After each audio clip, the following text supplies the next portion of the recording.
Assalamu alaikum. Today we have a very special guest, and before I introduce her, shall we go and see a short clip? Barbara Spiers, a German-born living in Newcastle, fell in love with Bangladeshi food introduced to her by a Bangladeshi neighbor. Her affection with Bangladeshi food and Bangladeshi neighbor grew so much that she decided to go to Bangladesh, and then she fell in love with the country and its people. After visiting Bangladesh, she started working with charities which works towards improving lives of children living a rough life on the streets of Bangladesh. Then she started working with the Water Keeper Foundation to keep the rivers of Bangladesh clean and less polluted. Barbara Spiers' work still continues in Bangladesh. I'm sure from that clip you have got some glimpses of the person we are going to introduce today. Before I go any further, I just want to say a few things about this lady. This lady is very special to us, and I have known her for a number of years.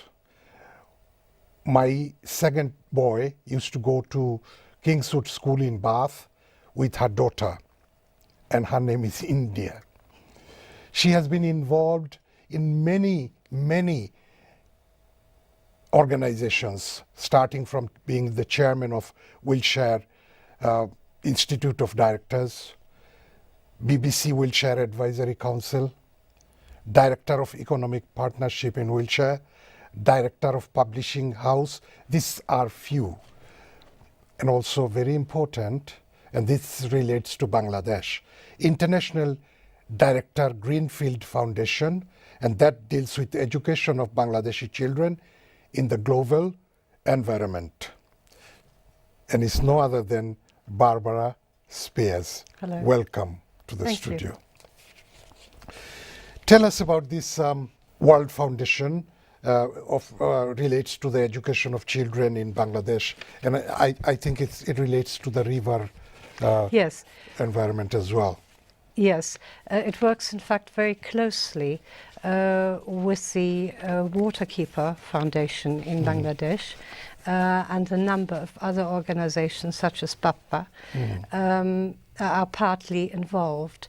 The reason I started this many years ago is because when I went to Bangladesh, I was concerned that there were so many children unaware of the dangers of scrap heaps, if you like, rubbish heaps. The feces of the animals also looking for food, whilst maybe the children were looking for bottles to save and to sell, meant that these children could go blind because they would touch the feces. The rate of blindness of children in Bangladesh is way higher than that in the Western world. And I was equally concerned really about typhoid and other implications. So we are all just one person, and we can't save the world, but we can contribute. How did you get involved with the Bangladeshi community? Who did you meet first and how? Yes, this is part of my funny history. I got married at 16 and I had a child, and I moved to Newcastle. But, you know, this husband of mine really wasn't there. And I felt my parents had told me, this is what you wanted, you have to stick with it, similar to an arranged marriage in that sense. But I had no money, so I used to go to this halal shop and sometimes even ask whether they had old cabbage leaves that they weren't selling. And a lady saw me a few times, and she said one day, "Excuse me, can I help you? Do you know what to do with this food?" And I said, apart from making a German cabbage soup, because I'm German, no, I don't.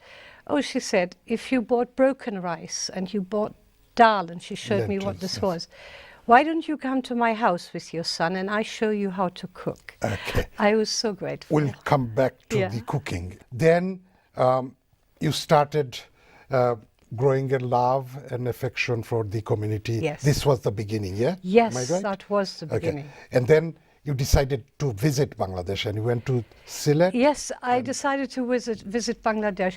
A a couple of people who run a restaurant in Melksham invited me to come to Bangladesh. I was a little hesitant and afraid, but wanted to. So I decided to go to Dhaka and then to Sylhet, visit lots of their relatives, and then to a village called Chatok. Chatok. Yes, which That is was in 1992? 1992, yes. And what I found overwhelmed me.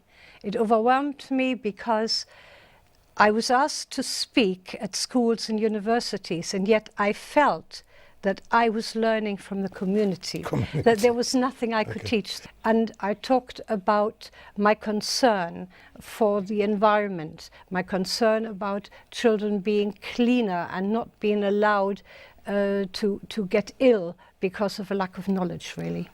What is your experience in cooking?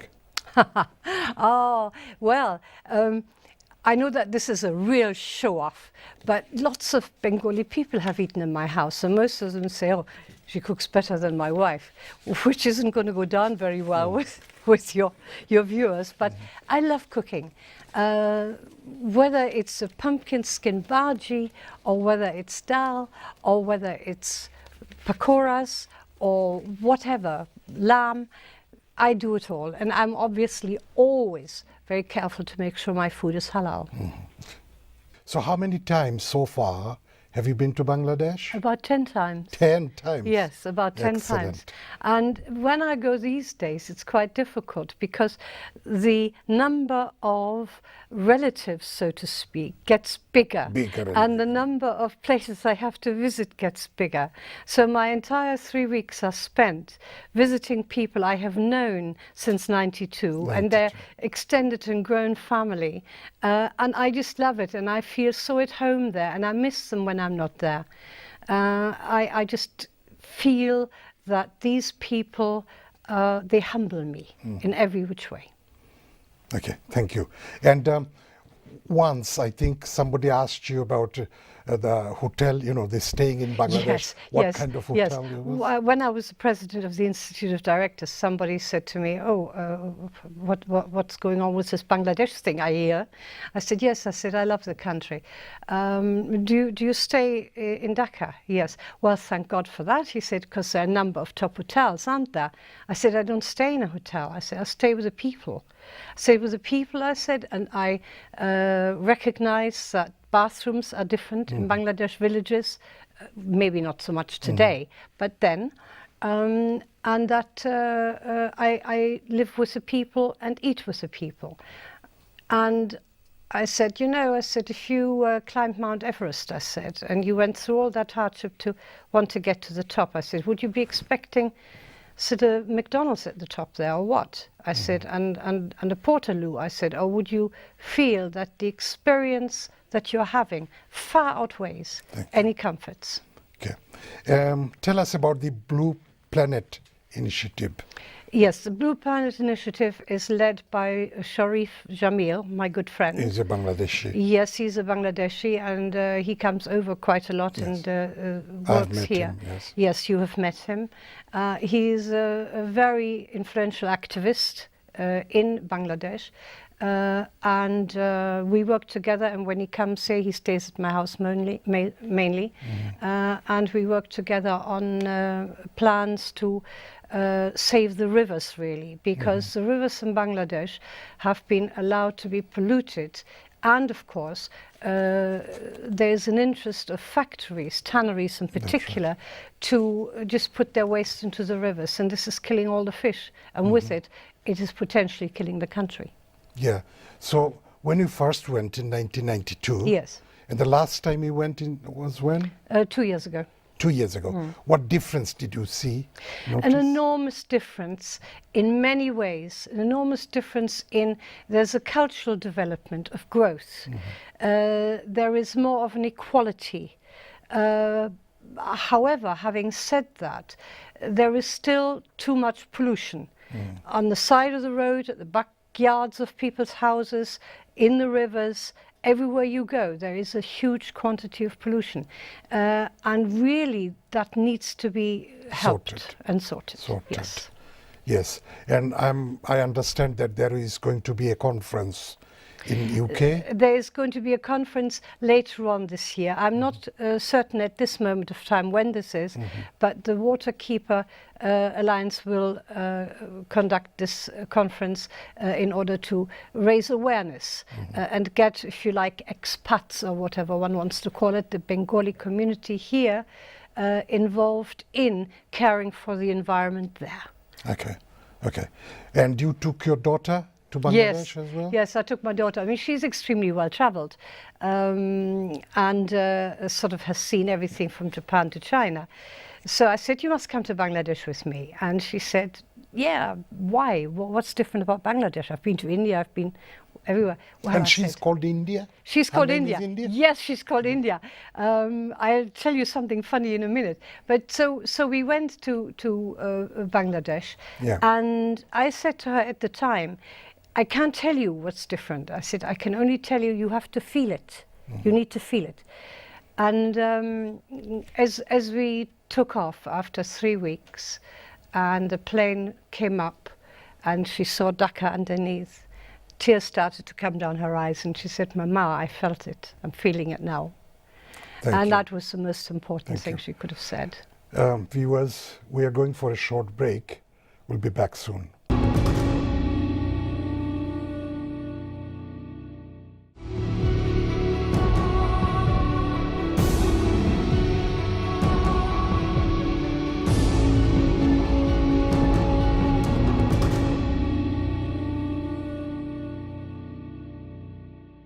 Welcome back.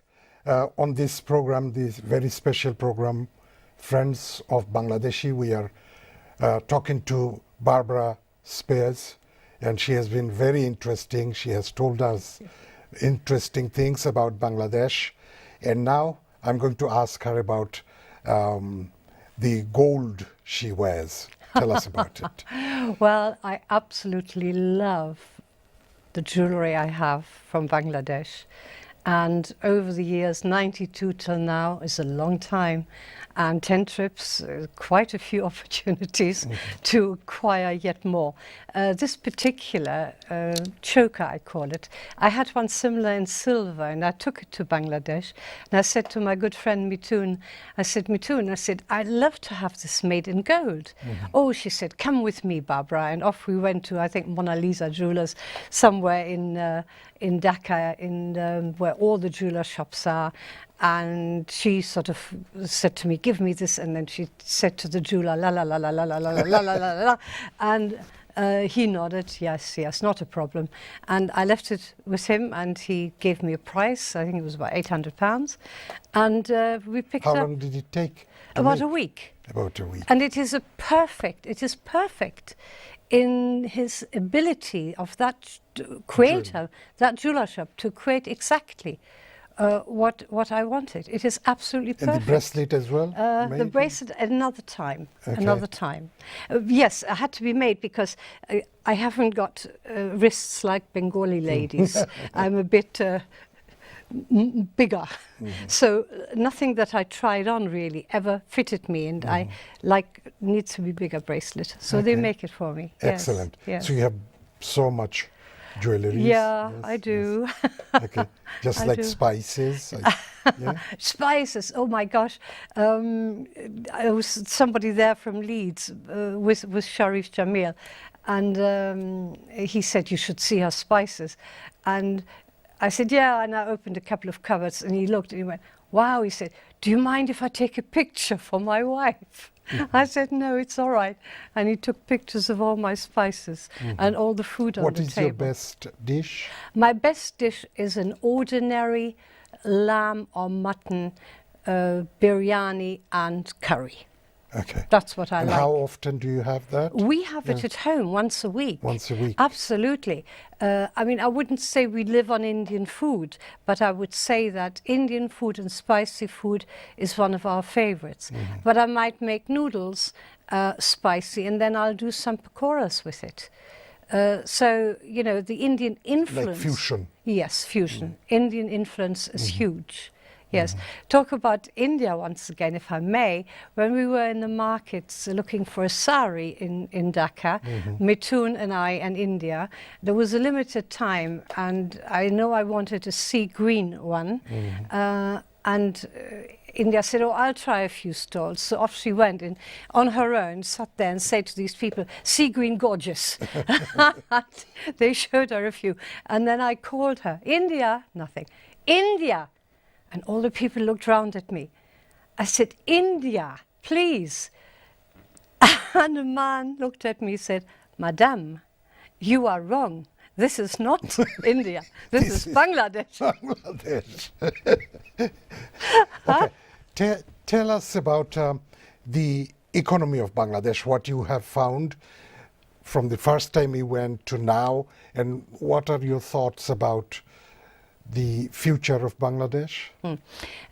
I feel that there has been growth, and I feel that the country is developing. There are things that concern me currently. The Sundarbans, for instance, is a place of World Heritage Site, and we are now looking at development there of hundreds of industries, and that concerns me. It concerns me that the country grows in a clean way, in a way which is sustainable without harming the people. So I would like to see a development of industries which help the people to grow.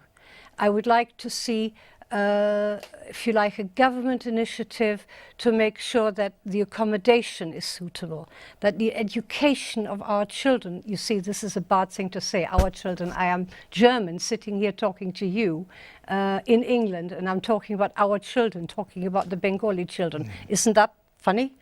Well, so the children in Bangladesh have a future, have an education that teaches them not only the value of education, but it teaches them to be environmentally aware. I think that's very important. Very important, yes. Okay, so on environment issues, we have many problems, as you know, with the floods, and also the world environment is deteriorating. Yes. The government of Bangladesh and the people of Bangladesh, they are doing everything possible. But we are not getting that support we need worldwide. No, I accept What is that. your opinion about that? Yes. I feel that you are not getting the support worldwide. And I do feel that sometimes Bangladesh is overlooked. Because if you look at India and Pakistan and Africa, they are getting a lot of support. But also that is, if I may say, and it's maybe not a conventional thing to say, some of these countries are getting the support because countries like Britain and Europe are buying through that support. And the United States, they've withdrawn now. Yeah, this is horrendous. Support, This is horrendous. Yeah. You talked about rivers, the polluted rivers. Yes. There is tremendous work to be done. Yes. Everywhere, in every corner of Bangladesh, rivers are polluted, and this is one of the causes of the bad environment. And health, bad health for people. Health. So how do you think we can help from being in Europe? Well, first of all, I think that there needs to be it needs to be overseen that there is not so much corruption in those areas. Because if a tannery is allowed to put its waste into the water and poison that water, then there needs to be someone at that place to prevent that. I think recently the government have started taking actions, removing the tannery owners, their factories elsewhere. Yeah. So I think that is a positive. That's a positive move, but we need more of that. We also need to understand how Europe can help. Europe, I think, is concerned about just pushing money. I think Europe could be persuaded to help with projects, but not necessarily put money into it, because a lot of the money, I'm not suggesting in Bangladesh, but worldwide, that is given in aid, ends up very much not helping anybody. You have been involved in many organizations, business organizations and so on and so forth. Yeah. What do you think about Brexit and the Commonwealth? Do you think the Commonwealth will be revived? Yes, I think the Commonwealth can be revived with Brexit. I mean, we are talking long term. At the moment, this government needs to really get itself together in order to deal with the issues Brexit brings. A lot of people wanted Brexit. A lot of people potentially did not quite understand what it meant. And maybe if you revisited it, which we can't do, you would get a different outcome. But we need to understand that we need to have a clear vision on immigration, clear vision on where we're going to trade, how we're going to trade, and whether that means that we're losing revenue and we're losing trading partners. As far as immigration is concerned, you know, I think this is a joke. Look at any hospital, look at any facility. You have 80% of non-British people working there. And if they didn't, we would all be dying of the next flu. Okay, my next question is the community in United Kingdom. Yeah. So I think it's some decades now since you first met the British Bangladeshi person. Yes. And to date, what is your opinion? What changes have you seen, have you noticed within the community here? I have noticed a new generation of Bangladeshi youngsters integrating into a British way of life. But unfortunately, or fortunately, depends from where you're coming from, still being held at the back of the coat. So there are youngsters that are going to school, that are having A-levels, that are going to university. They're mixing in a international environment, and in order to secure the jobs with big British organizations, they have to display that part of them. How would you like to see the British Bangladeshi community here? We have problems within the catering industry, you know, because of various reasons. I'm sure you were I'm aware. It is declining, although Yes. we injected 4.2 billion into the economy. Yeah. So we are lost in some areas, Yes. although the younger generation are moving into different Yes. sort of areas, and we are Yes. proud of that.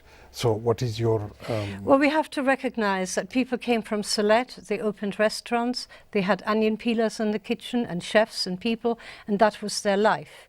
Because of a second generation, the youngsters now want to be doctors and engineers and lawyers. They don't want to do that work. So there is no one coming from abroad unless Britain's government allows the borders to be open straight away to flood this country with 150,000 people who want Thank to you. peel onions. You know, so you need to look at recruiting local people to do that job. Because I think that that is the only way you can solve it. Yes. Thank you, Barbara. We have learned so much from you, and we hope that your love and affection inspires the Bangladeshi community, and we look forward to working with you, and I hope you can achieve things through your involvement in Waterkeeper organization and environmental work. Thank you so much for coming to the studio. Thank you for having me. Thank you.